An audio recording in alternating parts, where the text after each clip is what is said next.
If I were the devil, if I were the prince of darkness, I'd want to engulf the whole world in darkness, and I'd have a third of its real estate and 4/5 of its population, but I wouldn't be happy until I had seized the ripest apple on the tree. Thee. So I'd set about, however necessary, to take over the United States. I'd subvert the churches first. I'd begin with a campaign of whispers. With the wisdom of a serpent, I would whisper to you as I whispered to Eve, do as you please. To the young, I would whisper that the Bible is a myth. I would convince them that man created God instead of the other way around. I would confide that what's bad is good and what's good is square. And the old I would teach to pray after me, Our Father, which art in Washington. And then I'd get organized. I'd educate authors in how to make lurid literature exciting so that anything else would appear dull and uninteresting. I'd threaten TV with dirtier movies and vice versa. I'd peddle narcotics to whom I could. I'd sell alcohol to ladies and gentlemen of distinction. I'd tranquilize the rest with pills.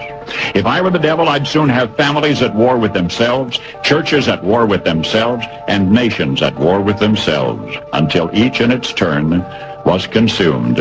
And with promises of higher ratings, I'd have mesmerizing media fanning the flames.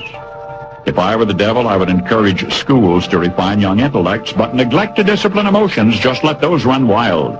Until before you knew it, you'd have to have drug-sniffing dogs and metal detectors at every schoolhouse door. Within a decade, I'd have prisons overflowing. I'd have judges promoting pornography. Soon I could evict God from the courthouse, then from the schoolhouse, and then from the houses of Congress. And in his own churches, I would substitute psychology for religion and deify science. I would lure priests and pastors into misusing boys and girls and church money.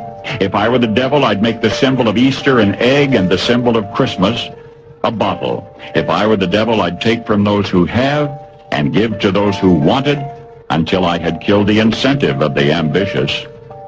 And what'll you bet? I couldn't get whole states to promote gambling as the way to get rich. I would caution against extremes in hard work, in patriotism, in moral conduct. I would convince the young that marriage is old-fashioned, that swinging is more fun, that what you see on TV is the way to be. And thus I could undress you in public, and I could lure you into bed with diseases for which there is no cure. In other words, if I were the devil, I'd just keep right on doing what he's doing.